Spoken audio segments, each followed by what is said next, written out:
Haji, media dakwah sunnah.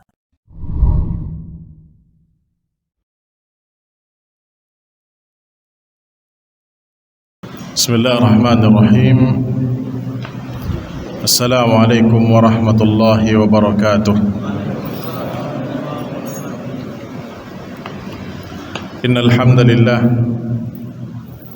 nahmaduhu wa nasta'inuhu wa nastaghfiruhu wa nastahdihi wa natubu ilaihi wa na'udzu billahi min shururi anfusina wa min sayyiati a'malina. Man yahdihillahu fala mudilla lahu wa man yudlilhu fala hadiya lahu. Asyhadu an la ilaha illallah wahdahu la syarika lah wa asyhadu anna Muhammadan abduhu wa rasuluh sallallahu alaihi wa ala alihi wa sahbihi wa man tabi'ahum bi ihsanin ila yaumiddin wa sallama tasliman katsiran, amma ba'd. Ikhwani wa akhwati fid din, azanillah wa iyyakum. Pertama, puji dan syukur mari kita panjatkan kehadirat Allah Subhanahu wa taala yang kembali mempertemukan kita di rumahnya yang mulia ini dalam rangka kegiatan yang mulia pula, yaitu kegiatan menuntut ilmu, mempelajari kitab Allah, mempelajari sunnah-sunnah Rasulullah sallallahu alaihi wasallam di atas manhaj pemahaman sahabat, tabi'in dan tabi'un tabi'in. Semoga kehadiran kita menjadi sebab berkumpulnya pula kita nantinya di surga Allah Subhanahu wa taala. Amin ya rabbal alamin. Kemudian salawat dan salam kita kirimkan pada baginda tercinta Nabi Muhammad sallallahu alaihi wasallam dengan ucapan Allahumma salli ala Muhammad wa ala ali Muhammad. Ikhwani wa akhwati fid din, azanallahu wa iyyakum. Kita masih di pembahasan usul yang kedua. Usul yang kedua yaitu ma'rifatu dinil Islam bil adillah.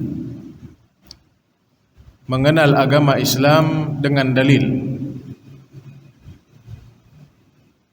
Ya, usul yang pertama ma'rifatullah, mengenal Allah. Usul yang kedua mengenal agama Islam dengan dalil. Dan usul yang ketiga mengenal Nabi Muhammad sallallahu alaihi wasallam. Yang ketiga usul ini adalah pertanyaan malaikat nantinya di kubur. Man rabbuk wa ma dinuk wa man nabiyyuk. Dan inilah dasar penamaan judul kitab yang kita bahas, kitab Usul Ats-Tsalatsah. Tiga landasan atau tiga pondasi utama agama ini: mengenal Allah, mengenal agama Islam, dan mengenal Nabi Muhammad sallallahu alaihi wasallam.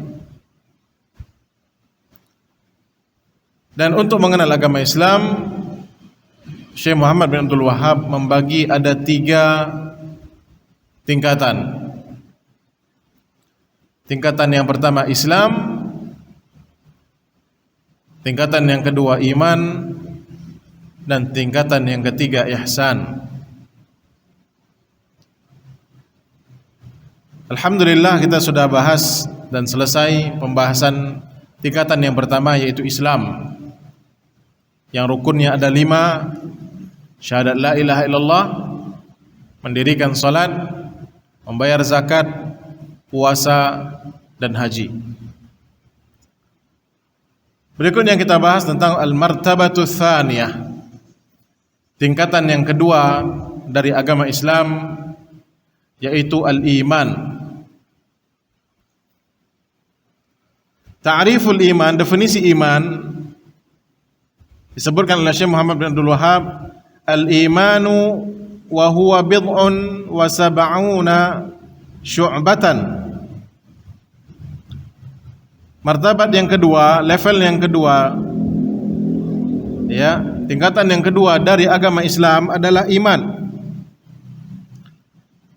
Dan iman ini terdiri dari 70 sekian bid'un. Bid'un itu bilangan dari 1 sampai 9.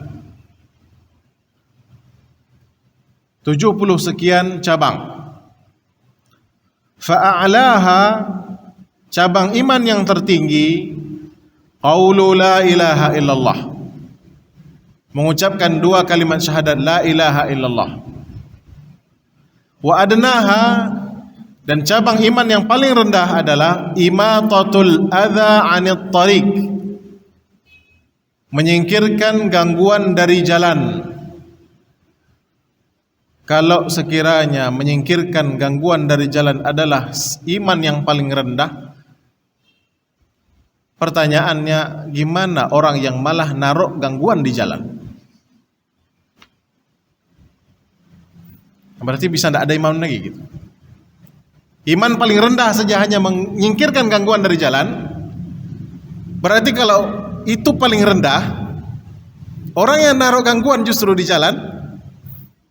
Ini sekarang pertanyaannya, apakah tidak ada iman gitu? Ya, taruh polisi tidur misalnya, ya, yang tidak sesuai standar, yang tidak sesuai. Ya, kalau dilalui oleh wanita yang sedang hamil, lahir langsung. Ini gangguan di jalan. Ya. Oh, ternyata kalau nanti lewat begini dan seterusnya, itu resiko tinggal tepi jalan. Kalau mau aman anak antum tidak ditabrak orang, jangan tinggal tepi jalan. Jangan gara-gara antum tinggal di jalan, antum ganggu jalan orang.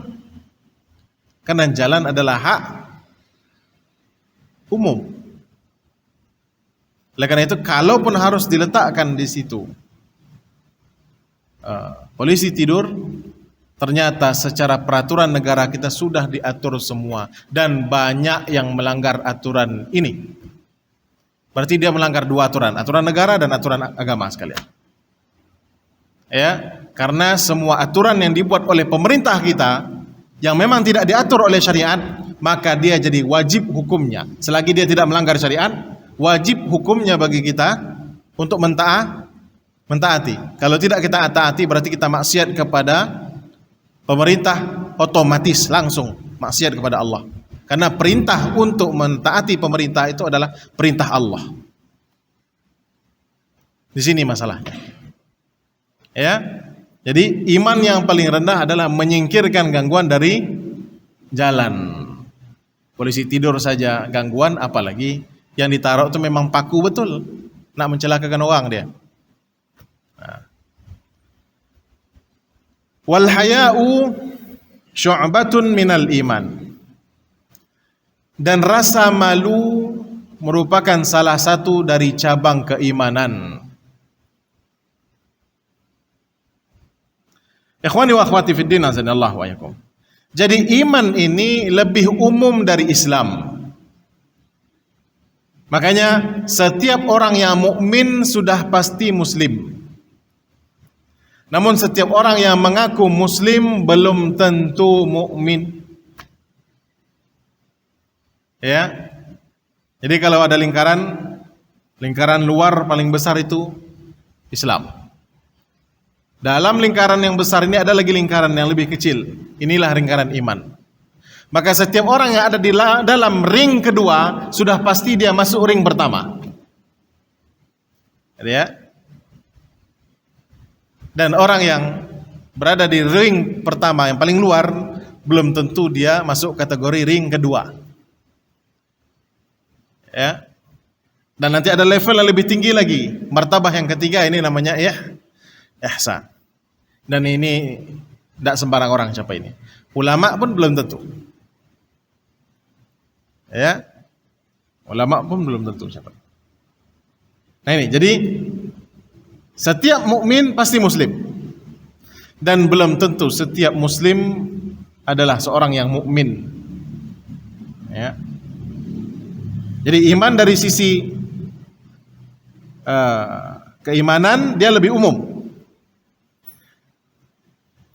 Iman lebih umum daripada Islam dari sisi keimanannya. Tapi kalau dari sisi orangnya, dari sisi pelakunya lebih sempit. Makanya kita buat tadi lingkaran orang yang muslim itu lingkaran paling luar, di dalamnya baru ada lingkaran orang yang mukmin. Tapi secara zatnya dia lebih umum daripada Islam. Islam kecil, iman itu lebih besar. Kebalik. Ya, jadi beda dari sisi keimanan dan dari sisi orang pelakunya. Ya. Dan iman secara bahasa, karena di matannya tidak disebutkan definisi iman itu apa. Tapi yang disyarah oleh Syekh Shalih Fauzan mengatakan iman secara lughah, secara etimologi, secara bahasa adalah at-tasdiq, percaya, mengakui. Ya. Oleh karena itu Allah Subhanahu wa taala berfirman di dalam surat Yusuf ketika saudara-saudaranya Nabi Yusuf alaihissalam mengatakan, "Wa ma anta bimu'minin lana," kepada ayahandanya itu Nabi Yakub, "Engkau tidak percaya kepada kami wahai ayahanda." Bimu'minin, tidak percaya. Anta bimu'minin, ma anta bimu'minin, percaya. Jadi iman adalah percaya. Adapun iman secara definisi syar'inya adalah sebagaimana yang ditafsirkan oleh ahlu sunnah wal jamaah, al-imanu huwa qaulun bil lisan, ucapan dengan lisan, wa i'tiqadun bil qalb, mempercayainya dengan keyakinan hati, wa amalun bil jawarih, dan dikerjakan dengan anggota badan amalannya. Kita ulangi, iman itu wujudnya diucapkan oleh lisan, diyakini oleh hati, dan terwujud dalam perbuatan anggota badan. Yazidu bit ta'ati, iman itu bertambah dengan ketaatan, dengan melaksanakan ketaatan bertambah keimanan. Wa yanqusu bil ma'siyah, dan keimanan itu berkurang dengan melakukan maksiat. Ini 5 definisi iman. Kita ulangi. Qaulun bil lisan, ucapkan dengan lisan. I'tiqadun bil qalbi, meyakini dengan hati.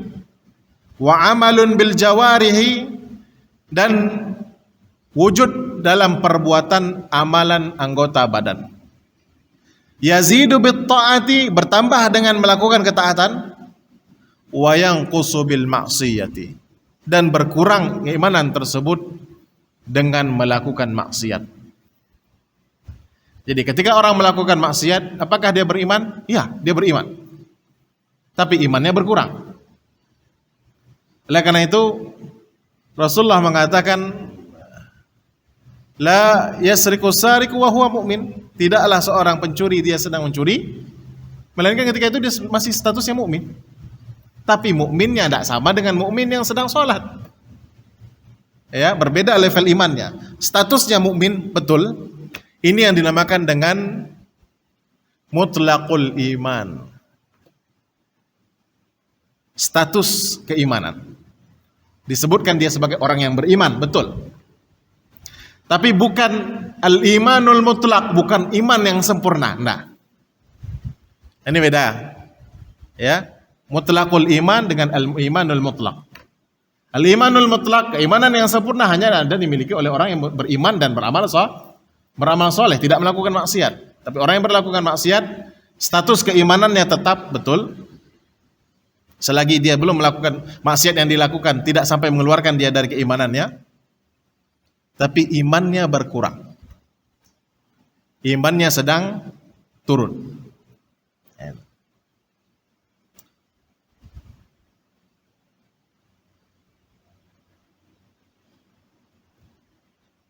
Oleh karena itu, dengan kita pakainya definisi yang 5 ini, ya, ucapkan oleh lisan, diyakini oleh hati, dilakukan dengan amalan anggota badan, bertambah dengan ketaatan dan berkurang karena kemaksiatan, maka inilah hakikat syariahnya. Hakikat syar'i keimanan tersebut. Dan dia menggabungkan tiga hakikat: hakikat secara bahasa lugawi, hakikat secara syar'i, dan hakikatnya secara urfi. Ya. Hakikatnya secara urfi.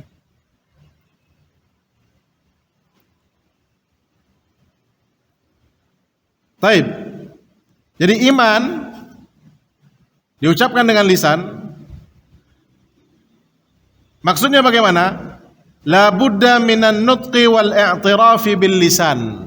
Iman ini harus ada ucapan lisannya dan pengakuan dengan lisan kita. Diumumkan pengakuan tersebut. Inilah yang tidak dilakukan oleh pamannya Nabi sallallahu alaihi wasallam. Karena paman Nabi sudah melaksanakan 2 dari 3. Dia sudah mempercayai apa yang dibawa oleh keponakannya adalah kebenaran, berarti i'tiqadun bil qalbi. Dan dia sudah lakukan amalan. Bagaimana caranya? Beliau memprotek, beliau membela dakwah Nabi mati-matian dengan harta, jiwa dan raga. Ketika betapa banyak orang-orang Quraisy yang ingin menghancurkan, memusnahkan dakwah Nabi sallallahu alaihi wasallam, bahkan membunuh Nabi sallallahu alaihi wasallam, Abu Talib orang yang memasang badannya sebagai backing dakwah, pelindung dakwah. Ini amalan bil jawarih. Jadi secara hati sudah oke, perbuatan anggota badan sudah oke, tapi yang di sini nyangkut lisannya tidak mau mengucapkan. Ketika di akhir hayatnya Nabi datangi Abu Talib pamannya, ya am qul la ilaha illallah, ucapkan la ilaha illallah. Karena tinggal itu aja lagi. Dengan satu ucapan itu Nabi akan bela di hadapan Allah. Tapi qadarullah, ya, pamannya Nabi sallallahu alaihi wasallam lebih memilih untuk tidak mengucapkan itu. Ya. Nah ini. Jadi Allah Subhanahu wa taala berfirman, yaquluna bi alsinatihim ma laisa fi qulubihim. Ya. Jadi harus ada diucapkan dan pengakuan dengan lisan. Dan diyakini oleh hati, ya. Dan apa yang ia ucapkan di lisan itu harus diyakini dengan hati, ya. Kalau itu tidak terjadi, tidak sinkron antara ucapan lisan dengan keyakinan di hati, maka jadilah dia kedustaan, sebagaimana dustanya orang munafik. Kedustaan ada 3. Kedustaan seorang penjilat, kedustaan seorang yang jahil, dan kedustaan seorang munafik. Kalau kita bilang kedustaan itu adalah mengucapkan sesuatu tidak sesuai dengan kenyataannya, ini masih terlalu umum. Lebih detail lagi, kedustaan ada 3. Kedustaan seorang yang penjilat adalah ucapannya tidak sesuai dengan hatinya dan kenyataan. Misalnya, kita tahu di kampung kita itu ada orang yang fasik, suka berbuat maksiat. Cuma dia orang kaya, kita pengen jadi orang dekatnya, pengen supaya dapat hartanya. Maka kita katakan kepada masyarakat, ya, wahai kaumku, ini adalah orang yang soleh. Ucapan kita mengatakan dia orang soleh, tapi hati kita mengingkari kalau kesolehan dia. Kita ingkari, ini mana orang soleh? Kita tahu kalau dia orang fasik, ya. Dan kenyataannya pun begitu, karena masyarakat juga semua menyaksikan. Kenyataannya memang dia selalu berbuat maksiat, tapi tetap kita katakan. Kenapa? Karena kita ingin sesuatu dari dia. Ini kedustaan seorang penjilat. Secara kenyataan dan secara keyakinan berbeda dari apa yang ia ucapkan. Kedustaan yang kedua, kedustaan orang jahil. Orang yang tidak mengerti. Bagaimana kedustaan orang jahil? Kedustaan orang jahil adalah apa yang dia ucapkan sesuai dengan hatinya, keyakinannya, namun tidak sesuai dengan kenyataannya. Jadi ucapan dan keyakinan selaras, oke, tapi kenyataan berbeda. Ini orang jahil. Ketika dia mengatakan dia yakin ini orang soleh, dia ucapkan juga ini adalah orang soleh, tapi padahal kenyataannya dia bukan orang soleh karena kejahilan dia, ketidaktahuannya kalau ini bukan orang soleh. Karena dia mungkin lihat hanya secara zahir, dia katakan ini adalah orang soleh dan dia meyakini dia itu orang soleh. Beda sama orang yang siapa tadi, orang penjilat tadi, dia hatinya menolak itu orang soleh. Ya. Nah ini, adapun dustanya orang munafik, kenyataan dan ucapannya selaras, namun hatinya tidak. Orang munafik mengatakan saya beriman secara lisan iya, dan secara amalan pun iya, karena dia sholat bersama kaum muslimin, dia berpuasa bersama kaum muslimin, waktunya haji dia pergi berhaji, ketika zakat dia bayar zakat, tapi hatinya menolak. Ini 3 kedustaan. Ya, tiga kedustaan. Dan kedustaan orang munafik adalah kedustaan yang paling berat. Makanya diganjar dengan tempatnya di kerak neraka. Karena saking besarnya kedustaan itu. Jadi ketika orang munafik mengatakan, ya, yaquluna bi alsinatihim ma laysa fi qulubihim. Mereka mengucapkan dengan lisan mereka yang bukan dengan hatinya, yang tidak sesuai dengan hatinya. Dia mengucapkan 2 kalimat syahadat, mengakui Allah adalah Tuhannya, mengakui Rasulullah adalah Rasulnya, utusan Allah, namun hati mereka menolak itu. Ya, hati mereka menolak itu. Dan amalan mereka mendukung itu. Mendukung apa? Mendukung ucapannya. Ya. Nah ini. Oleh karena itu tidak cukup hanya mengucapkan dengan lisan. Tidak cukup hanya mengucapkan dengan lisan dan meyakini dengan hati. Harus ada amalan. Karena 3-tiganya harus lengkap. Ya. La budda min ada'il faraid. Harus ada wujud dari keimanan yang di hati dan ucapan kita diwujudkan dengan apa? Dengan mengerjakan perintah Allah yang wajib. Dengan meninggalkan larangan Allah yang haram. Itu wujudnya. Kerjakan yang wajib, tinggalkan yang haram. Harus nampak wujudnya dengan mengerjakan ketaatan, meninggalkan keharaman. Ya. Kalau ini sudah kita lakukan, barulah kita dapat status orang yang beriman. Lisan kita mengucapkan, hati kita meyakini, dan anggota badan pun melakukan apa yang diyakini oleh hati dan diucapkan oleh lisan. Ketika kita mengatakan aku adalah hamba Allah, maka hati kita meyakini keimanan kita kepada Allah, dan anggota badan kita melaksanakan semua perintah Allah dan meninggalkan semua larangan Allah Subhanahu wa taala. Ini baru ya menjadi seorang mukmin sejati. Dan iman ada rukunnya. Ada rukunnya dan ada cabangnya. Ada rukun, ada cabang. Dan Nabi SAW sudah menjelaskan rukun iman dan cabang iman di 2 hadis yang berbeda. Untuk rukun iman, Nabi sudah jelaskan di hadis yang masyhur, hadis Jibril alaihissalam. Ya. Dan Nabi juga SAW sudah menjelaskan cabang-cabang keimanan, ya, bahwasanya iman itu bercabang lebih dari 70 sekian cabang.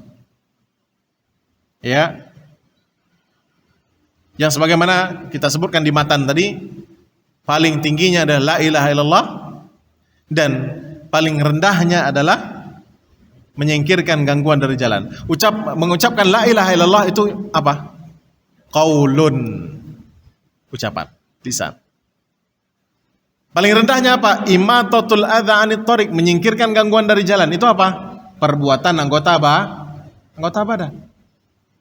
Lalu Nabi tambahkan, wal haya'u, rasa malu. Di mana posisinya rasa malu? Di hati kita.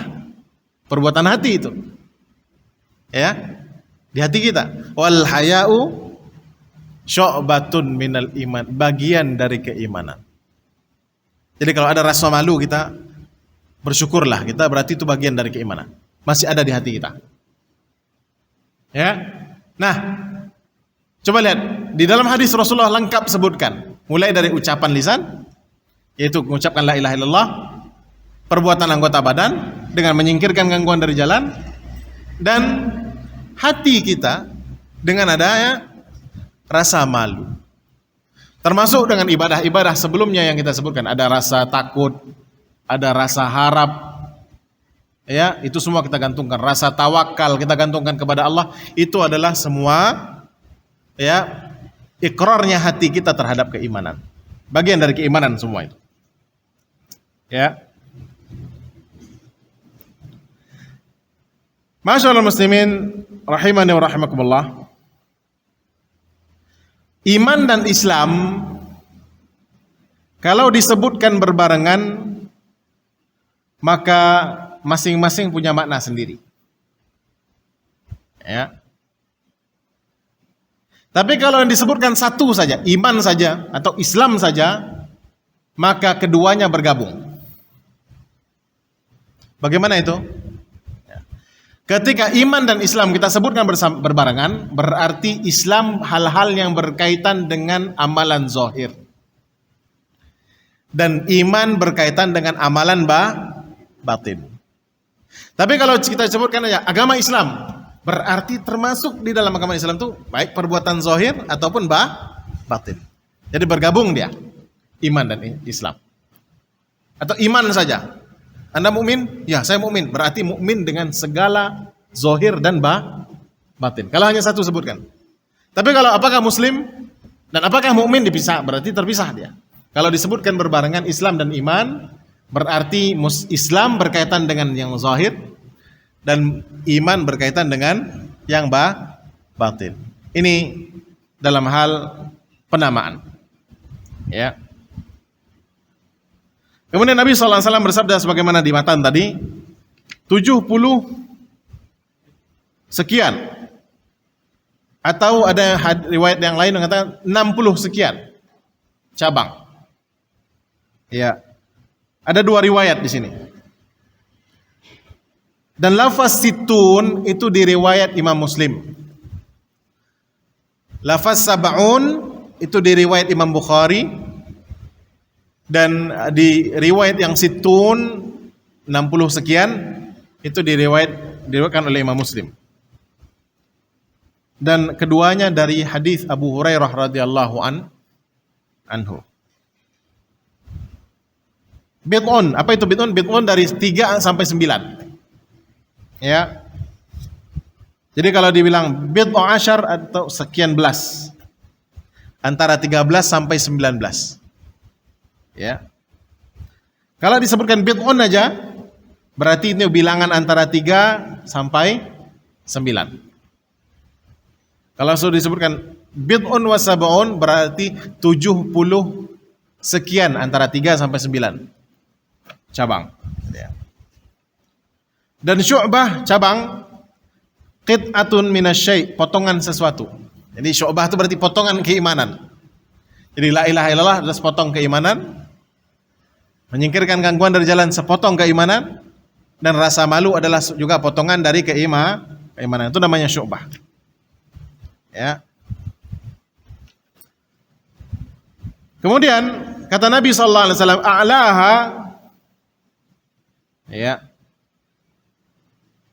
potongan tertinggi dari cabang-cabang keimanan ini adalah cabang tertingginya la ilaha illallah. Dan inilah ra'sul Islam. Ya, inti pokok dari Islam, pokok dari keimanan. Dan dia merupakan rukun Islam yang pertama. Ya. Dan dialah ucapan la ilaha illallah adalah pintu masuk ke dalam agama Islam.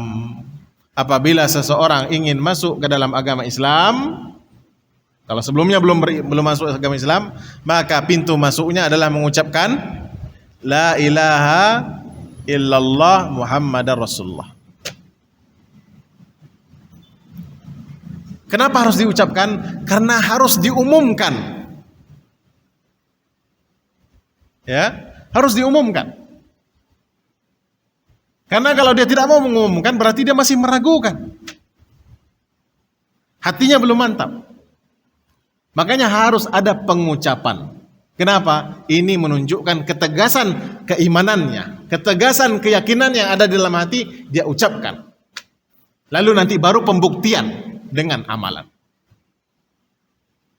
Ya, jadi kalau ada saya sebenarnya masuk Islam, tapi suruh mengucapkan syahadat nggak mau, berarti dia belum mau, belum yakin dia dengan keyakinan. Ya, dia ngomong ke orang, saya yakin dengan kebenaran agama Islam, saya yakin dengan kebenaran Nabi Muhammad, tapi suruh dia mengucapkan syahadat nggak mau, nah, berarti dia belum yakin. Ya, bukti ketidakyakinannya adalah dia tidak mau mengucapkan. Kalau sudah yakin, kalau Anda yakin, maka Anda harus mengucapkan. Itulah bukti pertanda Anda yakin. Kalau Anda belum mau mengucapkan, ya berarti belum yakin. Itu saja. Ya. Kemudian adnaha akhiruha, atau yang paling sedikit atau paling akhir dari keimanan itu adalah imatatul adza 'anit thariq, menyingkirkan, menghilangkan dari jalan yang dilalui oleh orang semua gangguan yang ada di situ. Baik itu duri kah, batu kah, kotoran kah, ya, atau sampah kah, buangan, sesuatu yang dibuang, ya, apa saja yang mengganggu manusia di jalan, ya, itu disingkirkan. Nah, masalahnya adalah parit-parit yang ada di kanan dan kiri jalan itu jadi masalah. Sumber bau yang luar biasa. Dan itu mengganggu. Ya, karena di zaman kejayaan Islam dulu memang ada parit di jalan, tapi dialiri air bersih. Dan air bersih tersebut bisa dipakai untuk minum dan dipakai untuk wudhu. Makanya ada bab fikih khusus tentang air yang tergenang. Ya, dalam bab fikih ada namanya air yang tergenang. Kenapa ada pembahasan fikih khusus air tergenang? Dia tidak bisa dipakai untuk bersuci. Kenapa? Karena sifat airnya sudah mulai pudar. Sifat alami airnya sudah pudar, airnya sudah mati. Kenapa sampai pembahasan itu keluar? Karena dulu di zaman para ulama yang menyusun fikih ini, di mana-mana aliran air bersih itu di jalanan. Beda dengan kita kanan dan kiri malah yang ada air kotor.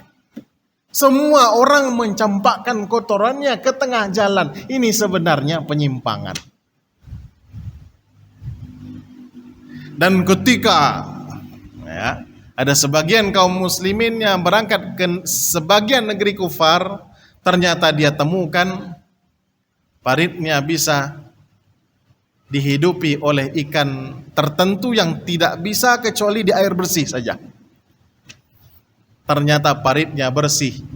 Negaranya bikin aturan bahwasanya air kotor tidak boleh masuk ke parit. Yang parit itu hanya air hujan dari talangan air buang ke parit. Jadi paritnya untuk air bersih, bukan air kotor. Air kotor kemana? Dikumpulin di septic tank, nanti baru dibuang. Nah, itu. Dan ternyata ini sudah dilakukan oleh kaum muslimin dahulu. Makanya bab fikih itu ada sejarahnya. Kenapa ada khusus air tergenang? Kenapa? Air tergenang itu adalah petanda sesuatu yang buruk. dan airnya tidak bisa lagi dipakai bersuci. Gitu.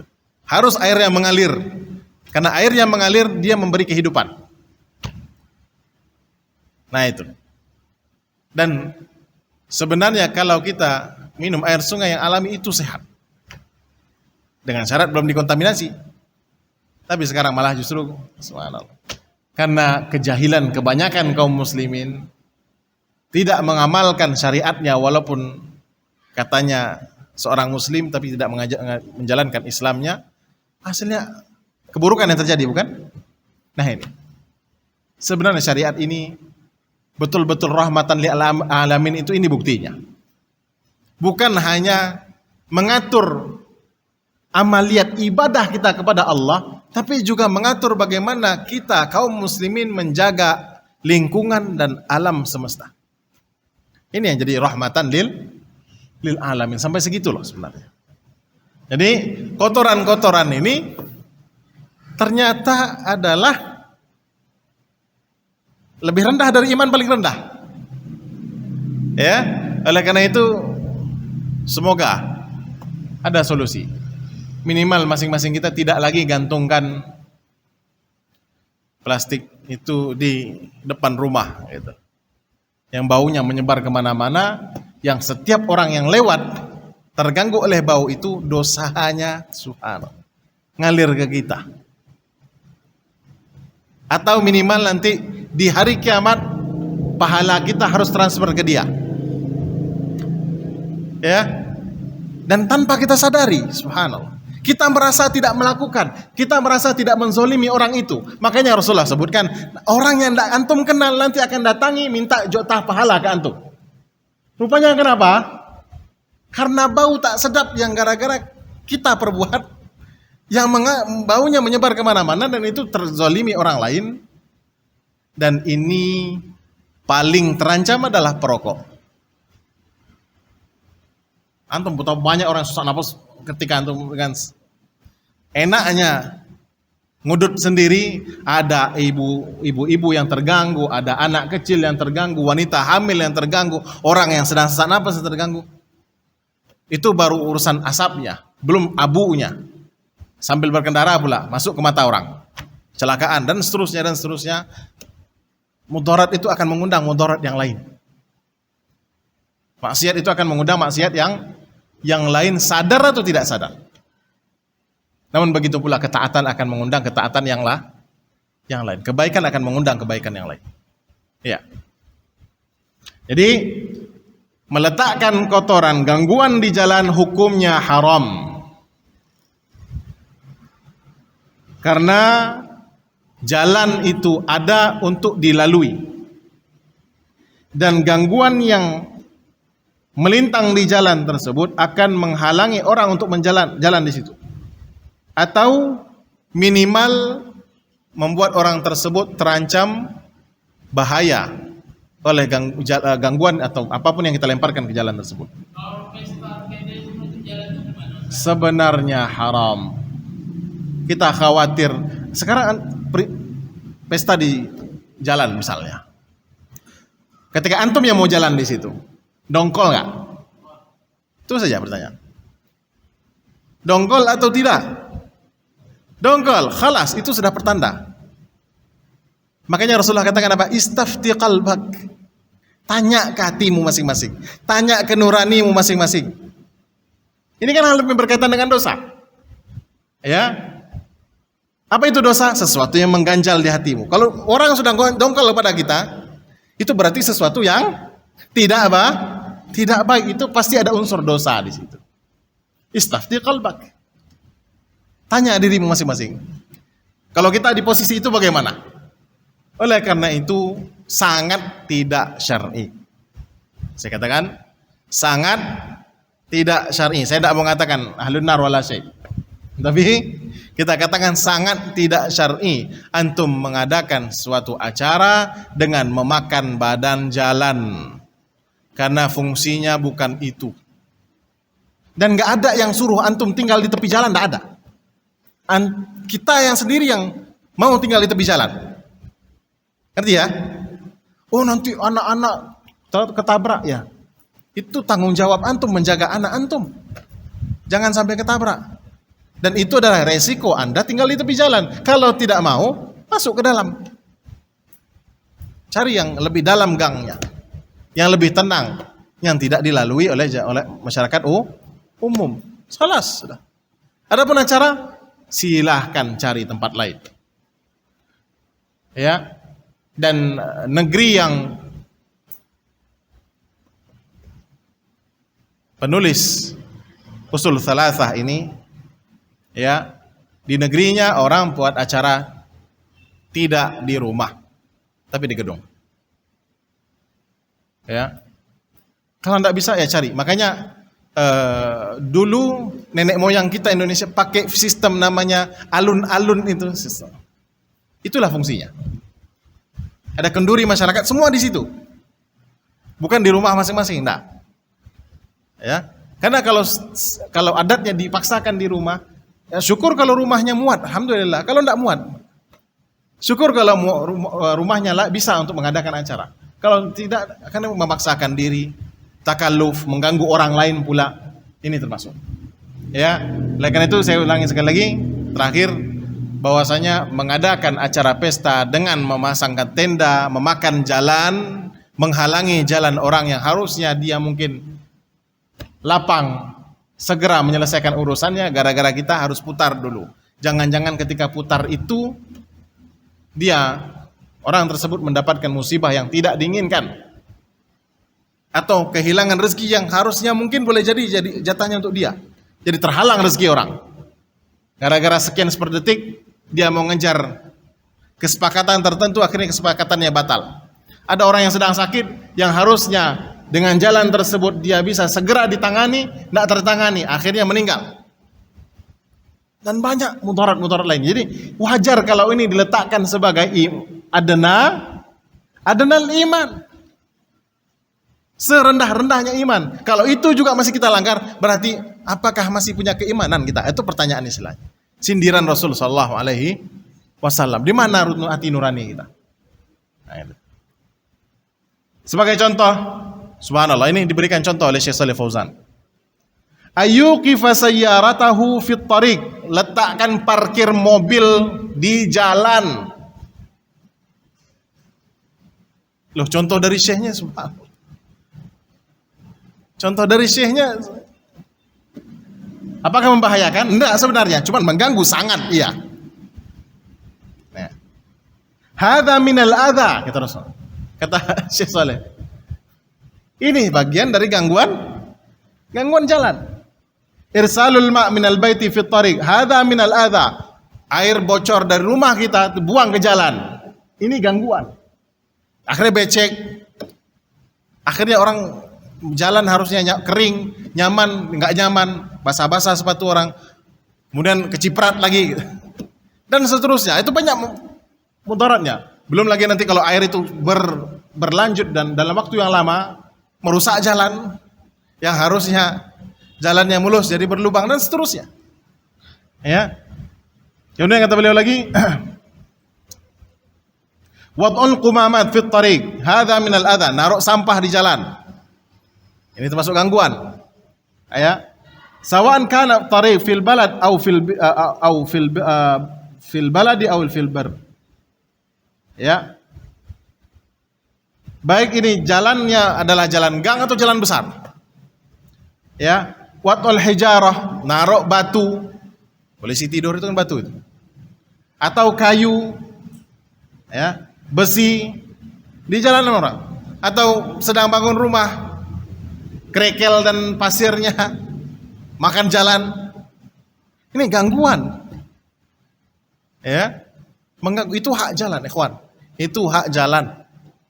Itu hak kaum muslimin. Siapa saja. Dan ketika kita halangi itu, kita nanti pada hari kiamat berhadapan dengan mereka. Padahal semua yang lewat itu ada yang antum kenal. Dari 1000 orang yang lewat dalam 1 jam, cuman mungkin 1 orang yang kita kenal.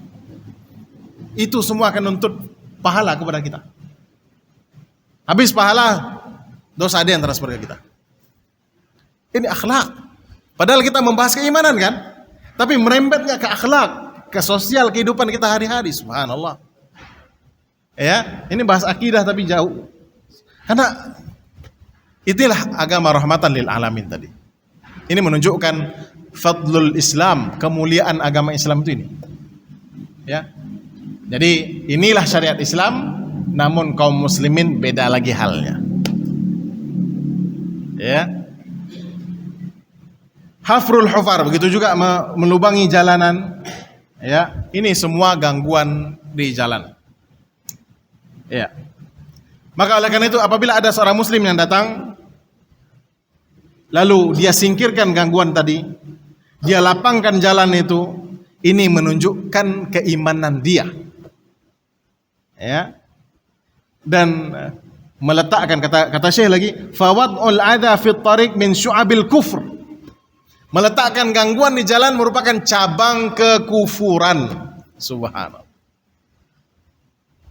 Ya, cabang kekufuran. Wa izalatul adha 'anit tariq min syu'abil iman. Jadi kalau menyingkirkan gangguan dari jalan adalah cabang keimanan, meletakkan gangguan di jalan ini lebih ekstrim lagi berarti. Cabang kekufuran. Lawannya. Ini kata Syekh Shalih Fauzan sedih menjelaskan. Ya, ini cabang kekufuran. Jadi hati-hati, ini masalah jalan subhanallah. Belum lagi ada yang makan jalan.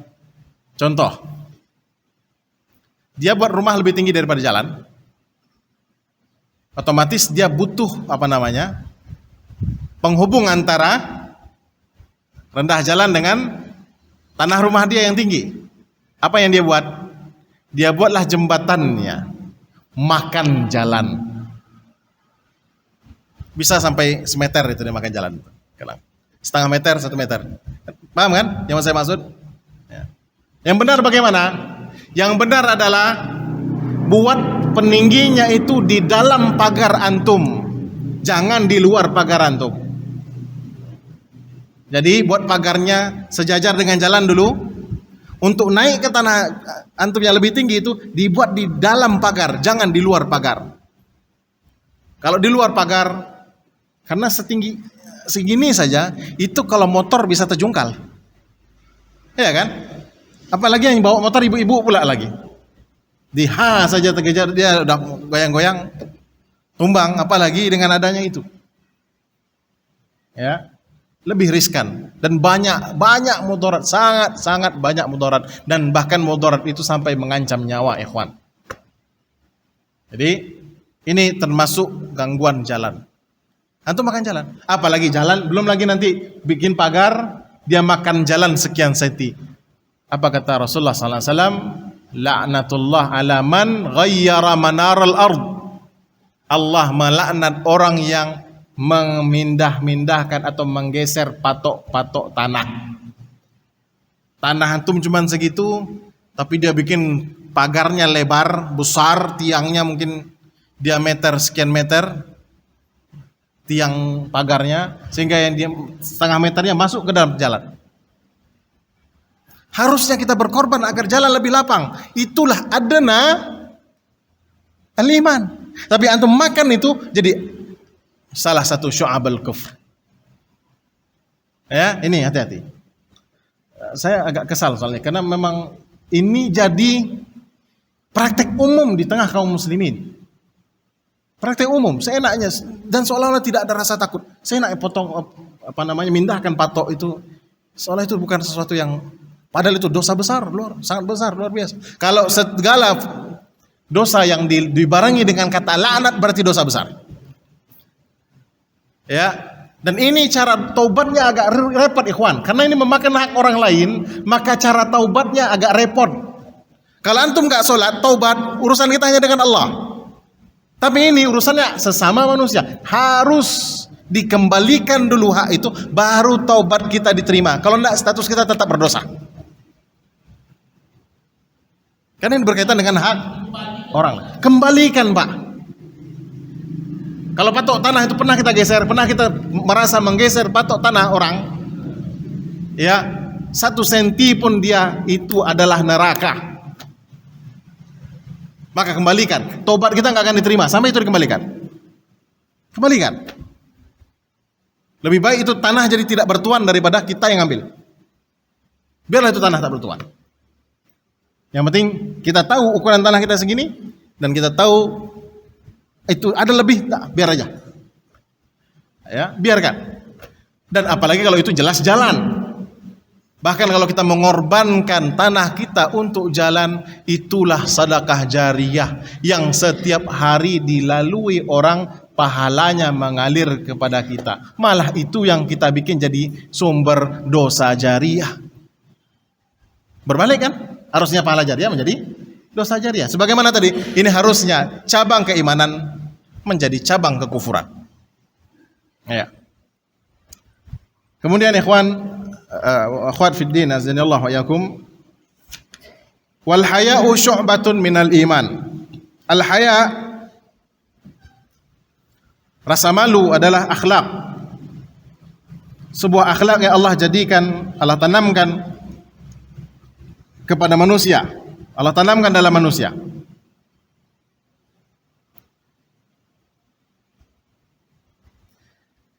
Dan sifat malu ini, akhlak malu ini menjadi perhiasan seorang yang bernama manusia. Dan yang membedakan antara manusia dengan makhluk lainnya, itu hewan, adalah rasa malu. Kalau rasa malu sudah tercabut, apa beda kita dengan hewan? Oleh karena itu, pakaian yang kita pakai, pendorongnya utama apa? Rasa malu. Untuk menutupi sesuatu yang aurah, malu, aib. Menutupi rasa malu kita. Kalau terbuka kita malu. Dan inilah yang membedakan kita dengan hewan. Namun kalau rasa ini sudah hilang, maka berlakulah firman Allah Ta'ala, ulaika kal an'ami balhum adhal. Seperti hewan, bahkan lebih bejat lagi. Ya. Nah, rasa malu yang terpuji adalah rasa malu yang menghalangi manusia untuk melakukan sesuatu yang tercelah. Ini malu yang terpuji. Dan ada malu yang tercela, yaitu malu yang menghalangi orang untuk melakukan sebuah kebaikan. Jelas dia tidak mengerti pelajaran. Rasa malu bertanya membuat dia sesat di jalan. Rasa malu dia membuat dia tidak mau menyuarakan al-haq. Oleh karena itu Rasulullah memuji para wanita Ansar. Apa kata Rasulullah? Ni'man nisa al-ansar. Ya, sebaik-baik wanita adalah wanita Ansar. La yamna'uhunnal haya'u minal ilm. Rasa malu tidak menghalangi mereka dari ilmu. Karena apa? Karena dalam hal talabul ilm, rasa malu bukan tempatnya. Makanya kata para ulama, la yajidul ilm, ya, tidak akan dapatkan ilmu orang yang malu dan orang yang sombong. Orang yang malu dan orang yang sombong. Malu yang ini nih bukan malu pada tempatnya, bukan malu yang terpuji. Ini malu yang tercela, yang menghalangi seseorang untuk melaksanakan atau melakukan sebuah kebaikan. Ya. Begitu juga orang yang kalau datang ke majelis duduknya paling ujung. Ini yang Rasulullah sebutkan. Fastahya Allahu minhu. Dia malu-malu untuk hadir ke majelis ilmu itu. Malu-malu untuk mendekat ke sumber ilmu. Maka Allah pun malu kepadanya untuk berikan kebaikan. Yang parah lagi, a'rada fa'aradallahu anhu. Ada lagi orang yang berpaling dari majelis ilmu dan Allah pun berpaling dari dia. Dan yang terbaik adalah fa'awa Allahu ilaih. Dia mendekat pada semua dekat supaya Allah semakin dekat kepada kita. Ya, silakan dekat. Ayo dekat sini. Lebih dekat lagi. Iya, jangan malu-malu di belakang sana. Ini termasuk malu yang tercela. Iya, maju ke depan lagi. Ini termasuk haya yang madhmumah. Ini haya yang tercela ini. Dan saya dapat pelajaran kemarin di kajian yang guru kita Ustaz Maududi hafizahullah taala. Ini sebelum beliau mulai, kita mau kajian enggak? Kalau enggak kita bubar sudah. Kemarin dekat lagi. Ya, beliau jangan waktu itu di markas sunnah, jangan namanya hanya nama markas. Markasnya hanya namanya saja markas sunnah, tapi sunnahnya enggak dikerjakan. Jangan ngaku yang kita ahlus sunnah tapi sunnahnya enggak dikerjakan. Ngakunya salaf tapi perbuatan kita tidak mencerminkan ya salafus saleh. Ada sunnah yang harus kita kerjakan dekat. Nah ini, jadi haya yang menghalangi kita dari perbuat kebaikan ini namanya haya madhmumah, haya yang malu yang tercela. Ya. Jadi rasa malu ada dua, terpuji dan tercela. Yang terpuji adalah rasa malu yang menghalangi kita untuk berbuat sebuah keburukan, maksiat dan seterusnya. Adapun rasa malu yang tercela adalah rasa malu yang membuat kita terhalangi untuk melakukan sebuah kebaikan. Ikhwani wa akhwati fiddin azanallahu wa iyyakum. Cabang-cabang keimanan sebagaimana kita sudah sebutkan tadi ada banyak, sekitar 70 sekian. Dan Al-Imam Baihaqi beliau telah menuliskan semua 73 itu dan beliau jelaskan semua dan ada kitab ringkasannya. Ya, kitab Syu'abul Iman karangan Imam Baihaqi. Ya. Kalau mau silahkan merujuk ke sana. Silahkan merujuk ke sana. Kemudian juga di antara dalil-dalil para ulama yang menjelaskan bahwasanya iman itu harus terdiri dari ucapan lisan, keyakinan hati dan amalan anggota badan, ya, adalah sabda Nabi tadi adalah a'laha la ilaha illallah, itu ucapan. Ya, adnaha imatatul adza, menyingkirkan gangguan itu perbuatan, dan haya itu dari hati. Ya, inilah dalil para ulama menjelaskan bahwasanya keimanan itu harus terdiri dari tiga ini. Tidak bisa satu atau dua saja, harus ketiga-tiganya lengkap. Barulah keimanan tersebut sah sebagai sebuah keimanan. Kalau tidak, maka dia tidak dicatat sebagai keimanan oleh Allah Subhanahu wa taala. Dan ini ada tiga kondisi pula. Orang yang beriman dengan hatinya, namun tidak mau berbuat dan mengucapkannya, itu adalah iblis. Iblis mengakui Allah yang menciptakan dia, namun ketika diperintahkan untuk sujud kepada Adam, melaksanakan perintah Allah, yang jadi masalah bukan sujudnya, tapi yang merintahkan sujud itu siapa? Itu yang jadi masalah. Karena yang merintahkan sujud adalah Allah, harusnya dikerjakan saja. Karena ada orang mempermasalahkan, oh boleh dong sujud kepada Adam, kan sujud makhluk kepada makhluk. Masalahnya bukan di sujudnya, yang masalahnya adalah perintah Allahnya. Karena Allah merintahkan sujud. Ya, kita juga kalau Allah perintahkan sujud kepada orang tua kita, kita akan sujud. Makanya kata Rasulullah, kalaulah Allah mau merintahkan sujud makhluk kepada makhluk, maka yang paling berhak untuk disujudi adalah istri kepada suami. Suamilah yang berhak mendapatkan sujud seorang istri, bukan anak kepada orang tua. Tapi Allah nggak mau, karena Allah ingin hanya sujud hanya untuk Allah. Ya, kasus dengan iblis itu bukan itu maksud. Ya, itu sujud penghormatan.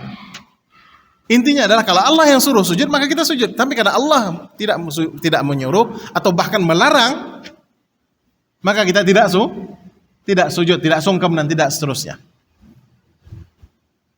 Nah gitu. Jadi ketika iblis perintahkan untuk sujud, hatinya mengakui beriman kepada Allah, hatinya. Bahkan ucapannya juga mengakui itu. khalaqtani, engkaulah ya Allah yang menciptakanku dari api, engkau ciptakan Adam dari tanah. Tapi khusus untuk perbuatan dia tidak mau. Ini kondisi iblis. Dan kita sudah bahas tadi kondisi Abu Talib, kebalikan dari iblis. Ya, sudah mau mengakui di hati, sudah mengerjakan dengan anggota badan, tapi ucapan yang tidak. Ya, ucapannya yang tidak. Juga begitu juga Firaun. Firaun sama dengan iblis. Hatinya mengakui. Lisannya bahkan sudah mengucapkan. Apa itu? Dia meyakini bahwasanya Tuhannya Musa ada di atas. Ya. Tapi dia tidak mau beriman. Perbuatannya tidak. Dia tetap memerangi Musa alaihissalam. Ya. Dan contoh yang ketiga adalah orang munafik. Perbuatan sudah, hati sudah, perbuatan sudah, ucapan sudah, tapi hatinya menolak. Ya, ini 3 kondisi dari 3 syarat keimanan ini. Ya, orang-orang yang menyeleweng, yang kurang 1 rata-rata. Pasti dia sudah mengumpulkan 2, tapi 1 kurang. Apalagi orang kafir yang memang 3-tiganya tidak meyakini Allah, tidak mau mengucapkan, dan tidak pula apalagi beramal saleh. Ya, maka ini orang kafir yang tentunya lebih buruk lagi kondisinya. Nah, ikhwani fillah azanallahu wa iyyakum. Ini dia tadi secara definisi keimanan adalah meyakini dengan mengucapkan dengan lisan, meyakini dengan hati, dan tercerminkan dalam perbuatan anggota badan. Kita lanjutkan arkanul iman. Iman tadi ada punya cabang, dan sekarang kita bahas iman punya rukun. Qala rahimahullahu ta'ala, berkata al-Imam Syekh Muhammad bin Abdul Wahhab, wa arkanuhu sittatun, dan rukun iman ada 6. An tu'mina billah wa malaikatihi wa kutubihi wa rusulihi wal yaumil akhir wa tu'mina bil qadari khairihi wa syarrihi. Ya. Rukunnya ada 6, iman kepada Allah, iman kepada malaikat, iman kepada kitab-kitab Allah, iman kepada rasul-rasul Allah, iman kepada hari akhir, dan beriman kepada takdir, baik itu takdir yang baik untuk kita atau takdir yang buruk. Kemudian pertanyaannya, iman ada rukun, ada cabang, apa bedanya? Ya. Perbedaan antara rukun adalah sesuatu yang harus. Apabila satu hilang, maka hilang seluruh keimanan. Ini kalau rukun. Satu saja hilang, maka lenyap semua, terhapus keimanan.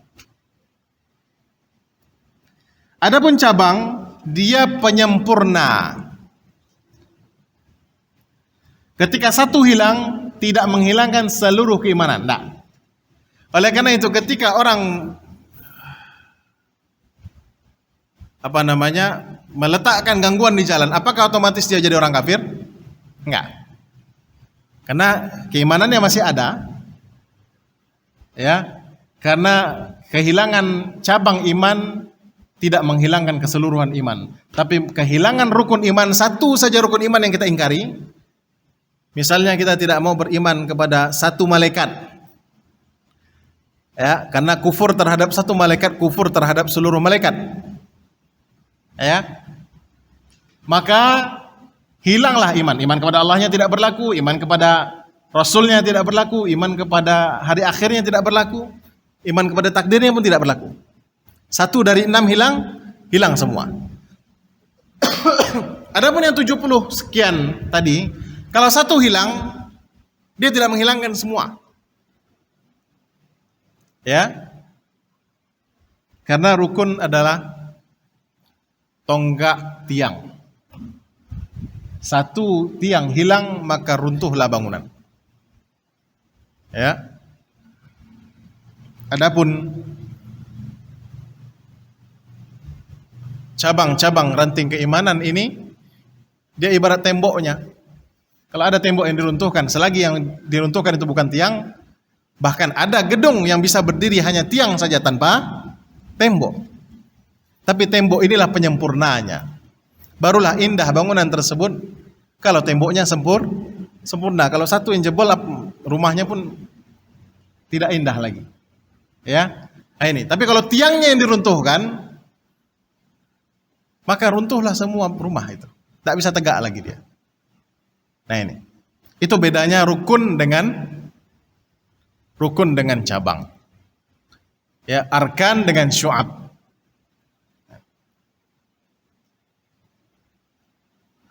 Jadi kalau ada orang muslim misalnya yang meninggalkan satu kewajiban atau mengerjakan satu yang diharamkan, maka imannya tidak hilang total. Ya. Ini sesuai dengan keyakinan Ahlussunnah wal Jamaah, keyakinan para salaf, orang yang melakukan dosa tidak hilang imannya, tapi berkurang, iya. Ya. Nah ini. Makanya orang fasik, ya, atau ada orang yang minum khamar misalnya, orang yang mencuri misalnya, atau orang yang berzina, atau orang yang melakukan satu dari dosa-dosa besar, dia melakukan sesuatu yang haram, dia melakukan dosa besar, betul, dia melakukan dosa, tapi dosa itu tidak membuat dia jadi kafir, tidak keluar dari iman, ya, tidak keluar dari status dia sebagai seorang yang mukmin, tapi dia dapat status baru, itu fasik. Mukminun bi imanihi, fasiqun bi maksiyatihi. Dia tetap beriman, namun dia menjadi fasik karena maksiatnya. Ya. Dan tentunya ditegakkan kepadanya had, hukum yang berlaku. Kalau berzina berarti dirajam, kalau mencuri berarti dipotong tangan, kalau dia membunuh berarti dia harus diqisas bunuh pula. Ya. Kalau sekiranya maksiat yang dia lakukan adalah maksiat yang ada had, ada hukum khususnya, maka dia tegakkan hukumnya. Ya. Begitu pula orang yang meninggalkan kewajiban. Kalau tadi mengerjakan yang haram, sekarang meninggalkan yang wajib. Seperti orang yang meninggalkan birrul walidain misalnya, tidak berbakti kepada kedua orang tuanya atau memutuskan tali silaturahminya. Ya. Padahal itu semua wajib dikerjakan, menyambung tali silaturahmi wajib. Ya. Jadi kalau ada orang yang mengerjakan itu, meninggalkan atau memutuskan tali silaturahmi, maka naqasa imanuhu, imannya berkurang. Ya. Statusnya adalah seorang asi, orang pelaku maksiat dengan meninggalkan kewajiban. Ya. Imma dia meninggalkan yang wajib atau mengerjakan yang haram. Semua ini tidak mengeluarkan seseorang dari status keimanan, yang ada mengurangi keimanan, bukan mengeluarkan. Ya. Dan disinilah perbedaan antara mazhab ahlu sunnah dengan orang-orang khawarij dan mu'tazilah. Kita ahlu sunnah tidak mengkafirkan pelaku dosa besar, pelaku maksiat tidak kafir. Dia berkurang keimanannya, iya, tapi tidak kafir. Berbeda dengan orang-orang khawarij dan mu'tazilah, mereka mengkafirkan pelaku dosa besar. Jadi kalau ada orang yang berzina, maka buat mereka statusnya sudah jadi orang kafir, murtad. Kalau kita tidak, dia masih muslim, masih mukmin dengan keimanannya pada Allah Subhanahu wa taala, tapi keimanannya berkurang, tidak lagi sempurna. Ya. Adapun orang khawarij, mereka mengkafirkan, mengeluarkan pelaku dosa dari agama Islam. Adapun orang mu'tazilah, mereka mengeluarkannya dari agama, tapi dia tidak masuk ke dalam kategori kafir. Statusnya manzilatun baina manzilatain, antara iman dengan kafir. Tidak sampai kafir, tapi tidak pula beriman. Penting nggak itu? Bingung nggak? Ya karena mereka orang-orang bingung semua sebenarnya. Orang bingung semua. Syubhat-syubhat mereka kan bikin bingung. Kenapa? Karena mereka sendiri bingung memahami agama sebenarnya. Orang-orang bingung yang menghasilkan pendapat-pendapat atau pandangan-pandangan yang bingung pula. Ya, kalau kita Ahlus Sunnah jelas. Ya, selagi dia tidak melakukan sesuatu yang mengeluarkan dari agama, yaitu kekufuran, murtad misalnya, ya, atau hanya sebatas dosa yang dia lakukan adalah hanya sebatas dosa besar, bukan dosa kafir, tidak melakukan kesyirikan kepada Allah Subhanahu wa taala, statusnya tetap mukmin, muslim, tapi keimanannya berkurang, turun. Tapi kalau orang-orang Khawarij ini paling ekstrim, begitu buat dosa langsung dikafirkan. Musik haram, kafir. Apa lagi? Zina haram, kafir. Minum khamar, kafir. Efek dari keyakinan dia mengkafirkan perbuatan itu, efeknya apa? Itulah kenapa dia berlaku radikal ekstrim. Akhirnya mereka gerebek. Dan bahkan mereka tidak segan-segan membunuh orang yang ada di lokalisasi tersebut. Kenapa? Karena keyakinan mereka adalah itu tempatnya orang kafir. Memerangi orang-orang ini sama dengan memerangi orang kafir sudah. Itu jadi masalah, bahaya. Ini orang-orang Khawarij ini. Sementara kita Ahlus Sunnah menganggap mereka masih muslim, masih saudara kita muslim. Cuman mereka terjerumus ke dalam dosa, kita dakwahi, kita nasihati agar dia segera berhijrah keluar dari kubangan dosa itu, bergabung kembali sama kita. Dan kita musuhi mereka hanya sebatas dosanya saja. Yang kita musuhi dosanya, bukan orangnya. Ini kita Ahlus Sunnah wal Jamaah. Dan ikhwan, ketika melihat orang yang melakukan maksiat, berilah pandangan kita pandangan rahmah, pandangan kasihan kepada mereka. Jangan dengan pandangan kebencian. Karena begitu kita memandang mereka dengan pandangan kebencian, khawatir nanti boleh jadi Allah switch, Allah tukar posisi kita di sana. Allah tukar posisi kita di sana.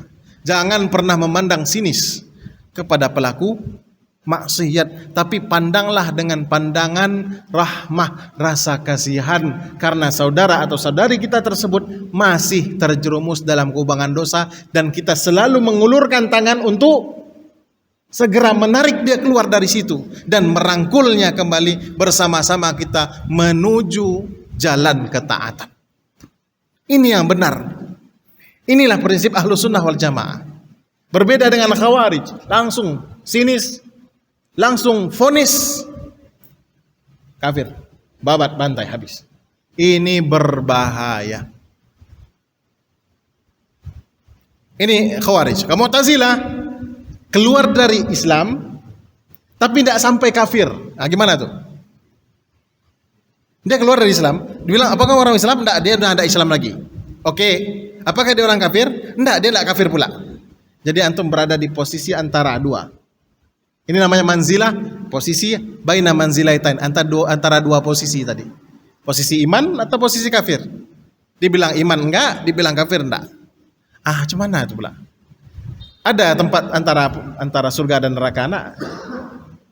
Tempat kembali kan imma surga, imma neraka. Wa hadainahun najdain. Dua jalan, salah satu aja. Tidak ada jalan antara.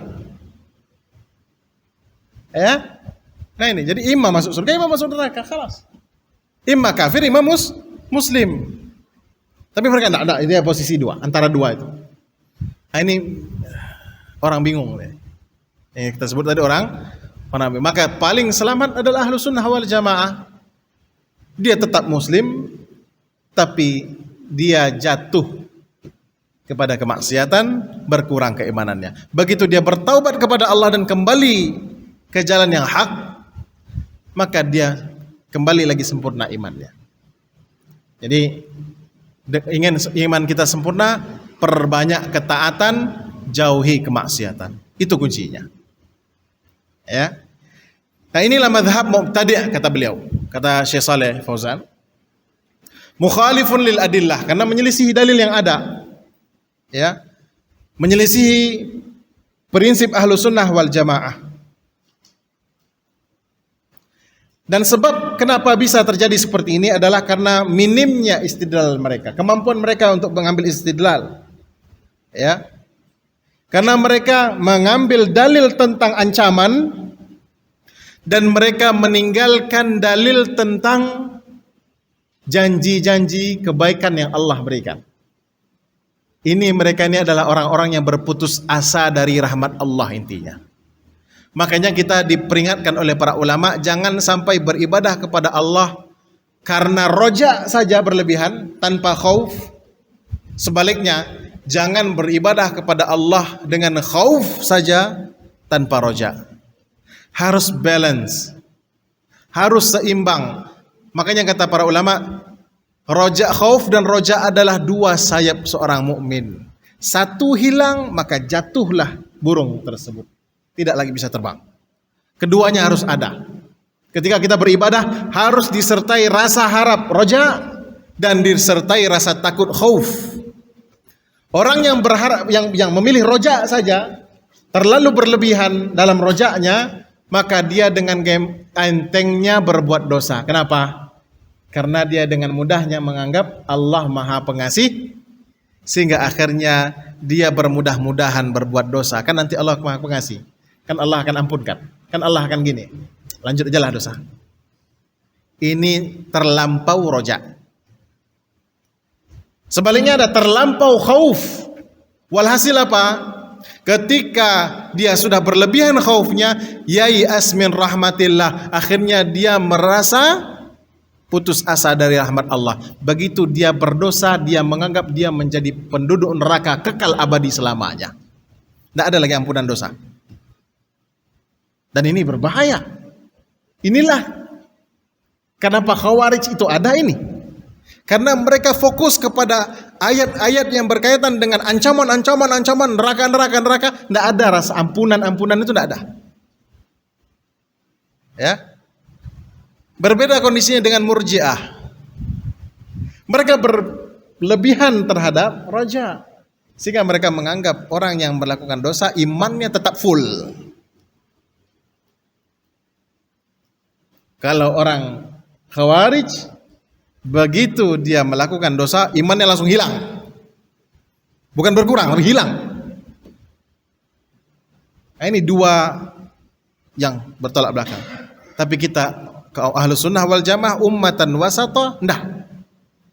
Apabila dia seorang muslim mukmin dan dia tidak melakukan hal-hal yang berbau kekufuran, mengeluarkan dari Islam, hanya sebatas dosa besar, maka dia tidak keluar dari Islam. Masih status muslim, status mukmin, namun imannya berkurang. Turun imannya karena dosa tersebut. Ikhwani wa akhwati fiddin, azanallahu wa yakum. Mungkin kita cukupkan dulu sampai di sini.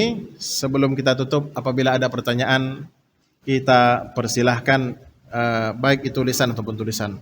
Sallallahu ala nabiyina Muhammad wa ala alihi wa sahbihi ajma'in. Silahkan, Anda. Ya, fadhal.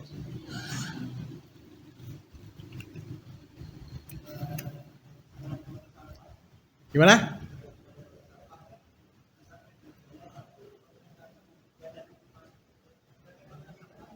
Jalan setapak, ya, kenapa? Apa? Bakar sampah, oke, ya. Ya.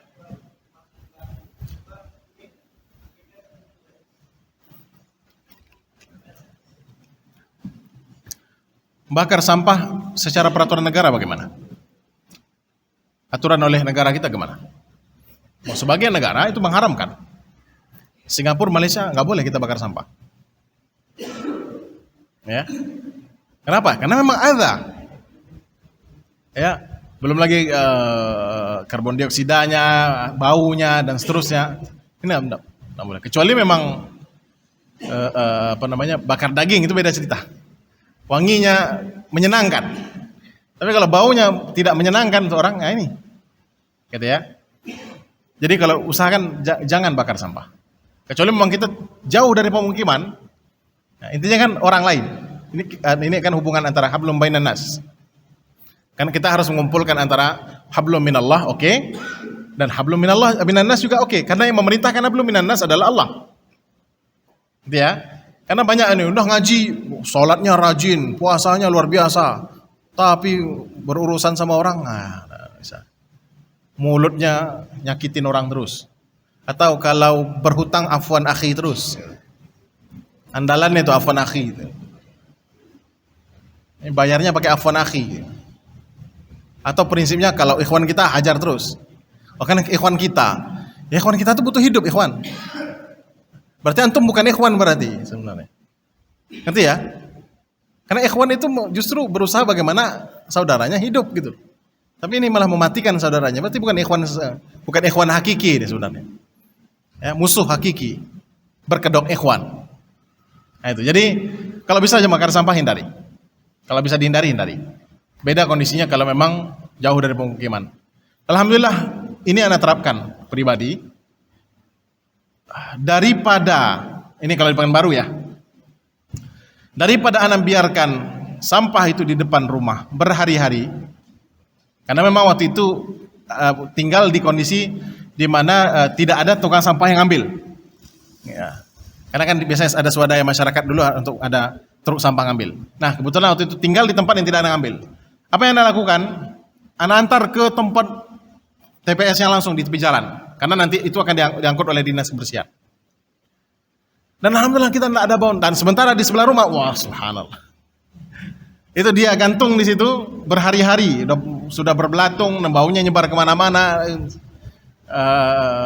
dan macam-macam model isi sampahnya, tidak usah disebut lah gitu. Ya, ini daripada berlama-lama nih bisa sekalian banyak itu faedahnya. Kenapa? Bangunkan anak subuh. Iming-imingi dia jalan-jalan pagi. Kalau mau dia sholat subuh, kasih hadiah jalan pagi. Jalan pagi apa? Pergi antar buang sampah. Dah raun-raun pagi itu selesai urusan antum. Kalau punya anak kecil, terus langsung rangkap sekian pekerjaan selesai itu. Ya, bangunin anak dia rajin dari bangun pagi. Kemudian kita ajak dia raun, sudah senang hatinya, bisa kita tinggalkan dengan tenang pergi kerja. Karena kalau belum dibayar itu nanti dia minta terus. Sampai itu dibayar dulu. Nah ini, jadi daripada kita bakar. Pun kalau kita bakar, belum tentu kebakar semua. Kalau itu sampah basah, tidak mau terbakar dia. Kalaupun terpaksa bakar, itu asapnya semakin parah. Dan itu kemana-mana. Nah, itu, makanya kalau di negara maju, quote dan quote, negara maju, itu tidak ada boleh kita bayar bakar sampah. Bakar sampah didenda. Dan anda rasa aturan kita juga seperti itu. Makanya kita tak boleh membakar hutan, tidak boleh membakar lahan, tidak boleh. Karena itu berbahaya. Allah Ta'ala lah. Ya, silakan.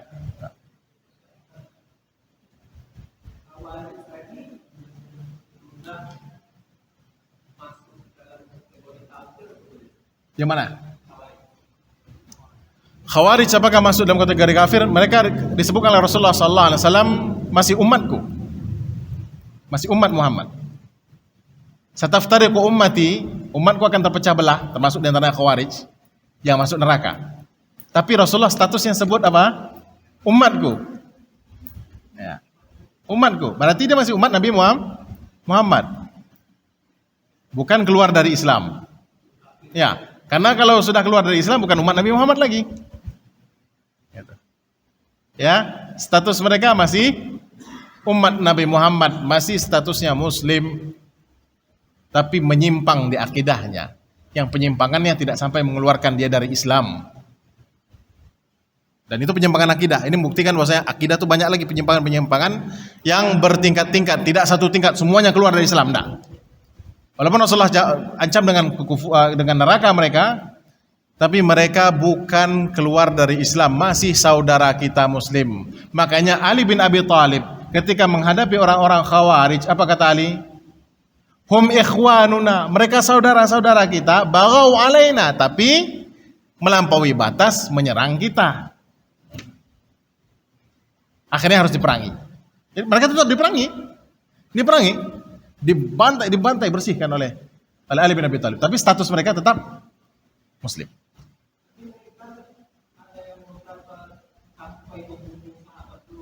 Betul, sampai membunuh sahabat. Termasuk Ali bin Abi Thalib termasuk korbannya. Ya, Utsman bin Affan sebelumnya korbannya juga. Ya. Namun apakah seorang pembunuh kafir? Tidak, kecuali memang dia orang kafir. Seperti Abu Lu'lu' al-Majusi, dia memang Majus. Ya. Makanya ada istilah Majusi tadi kan. Dia beragama Majus. Menyamar atau menyusup ke tengah-tengah kaum muslimin. Ya. Tapi kalau orang Khawarij yang menyimpang pemahamannya tadi itu, mereka terkena syubhat, ikhwan. Pandang mereka dengan pandangan kasihan pula. Sebagaimana kita memandang orang yang terjerumus ke dalam syahwat, butuh pandangan kasihan. Orang-orang yang terjerumus ke dalam syubhat juga butuh pandangan kasihan kita. Kasihani mereka, bersihkan syubhat mereka. Itu. Jadi mereka tetap muslim, saudara kita. Tidak keluar dari Islam walaupun Rasulullah mengancam mereka dengan neraka. Karena banyak dosa yang diancam neraka, termasuk diantaranya adalah ya, wailun lil mutaffifin, orang yang curang, neraka untuknya. Ayat dalam ayat banyak, tapi tidak mengeluarkan mereka dari Islam. Allah Ta'ala alam. Silakan tadi sebelah sini.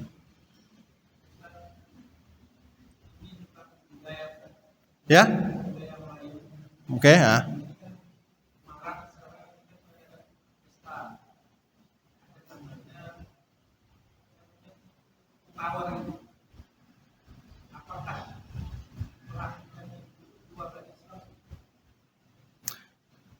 Ana harus tahu dulu tepung tawar itu apa sebenarnya. Masalah tepung tawar ini.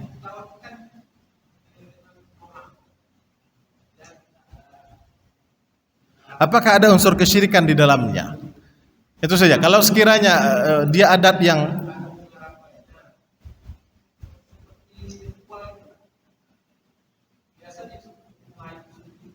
ya, Anda sering dengar tepung tawar.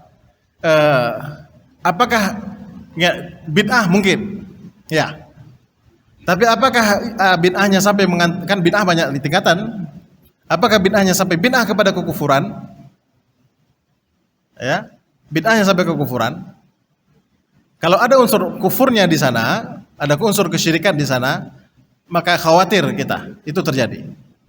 Ya, khawatirkan itu adalah keluarkan dari Islam. Tapi kalau tidak, maka dia sebatas bid'ah amaliyah. Allahu a'lam, itu yang Anda tahu. Ya, bid'ah amaliyah. Ya, sebagaimana nanti adanya apa yang dibaca setelah akad, sigat ta'liq, itu beda. Ya, karena Rasulullah tidak ada mengajarkan adanya sigat ta'liq. Ya, karena seorang pria sejati tidak butuh sigat ta'liq untuk membuktikan kejantanannya. Ya, yang butuh sigat ta'liq adalah pria-pria yang tidak jantan. Ya, nah itu salah satu bid'ah. Dia bid'ah tapi tidak sampai ya dihukumi bid'ah. Ya, Allahu a'lam. Naam, fadal. Tadi saya jelaskan tentang orang mukmin yang terjatuh dalam perbuatan dosa. Ya. Dia masih beriman, dia statusnya pas. Ya. Jadi pas karena maksiat. Ini kan jika dia melakukan larangan Allah. Jika seorang mukmin yang meninggalkan kewajiban, Fasik juga. Dosa. Fasik itu adalah pelaku dosa. Imma dosanya, dosa kan ada dua, dosa meninggalkan yang wajib atau dosa mengerjakan yang haram. Ya. Jadi dia fasik. Ya. Fasik itu biasanya statusnya kalau musirrun alaih. Memang dia yudumin, berulang-ulang kali. Atau memang terbiasa melakukan itu, maka ini yang dinamakan fasik. Tapi kalau hanya sekali itu terjerumus dosa, asi. Ya, baru status fasik itu dapat ketika dia memang itulah kerjaannya dan terkenal dengan itu. Ya, terkenal dengan itu. Pak Jako peminum. Satu kampung tahu, pemabuk siap biasalah. Nah, kalau ada kata-kata biasalah si Anu, Berarti dia sudah terkenal di kampungnya seorang yang fasik. Imma dia main perempuan, imma dia main judi dan seterusnya. Ya, itu istilah fasik. Imma dia biasa nggak sholat. Cuma kadang-kadang kita masyarakat untuk hal yang haram, mengerjakan dosa yang haram, maksudnya dosa yang berkaitan mengerjakan yang haram itu sensitif. Wow, langsung heboh. Tapi ketika melakukan dosa yang meninggalkan yang wajib, adem-adem anyem.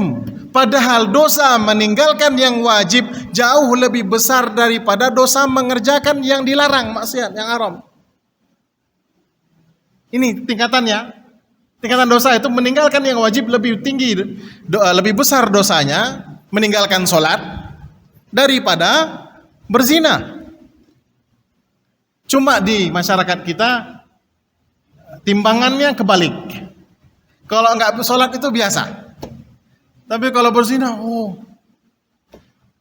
durhaka pada orang tua, heboh.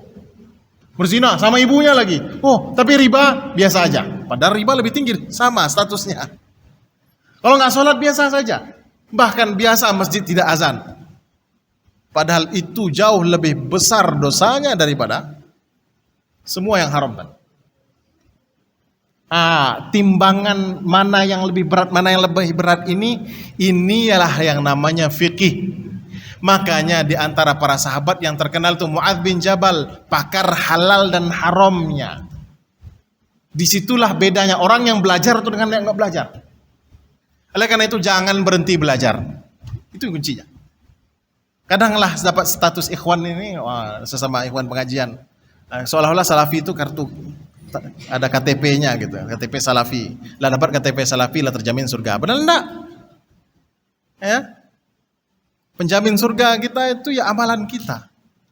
Belajar terus supaya bisa istiqamah di atas sunnah ini. Itulah intinya. Jadi jangan pernah berhenti belajar. Ya, kalau kajian sepi, kalau tahsin ramai. Nah ini fenomena. Kalau Ustaz Ali sudah habis tuh kena babat, sudah. Itu udah kena roasting istilah. Ya. Kenapa? Karena kalau tahsin ramai, tiba kajian akidah hilang semua.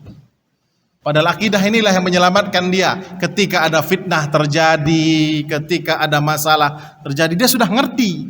Dan kajian-kajian di tahun 80-an katanya dulu, itu memang di situ manhaj itu yang kuat. Tidak berjenggot langsung dikeluarkan dari salafi. Celana cingkrang keluarkan dari salafi. Padahal itu bukan patokan salafi.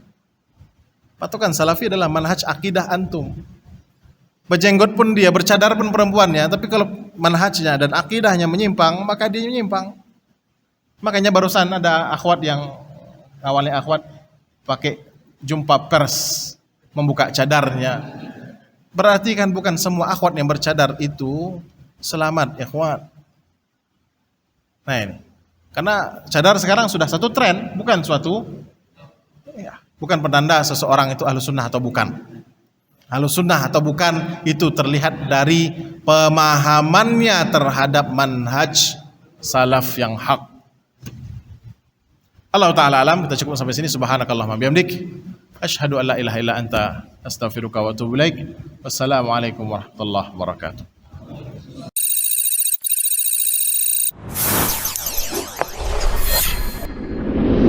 Bengkalis Mengaji, media dakwah sunnah.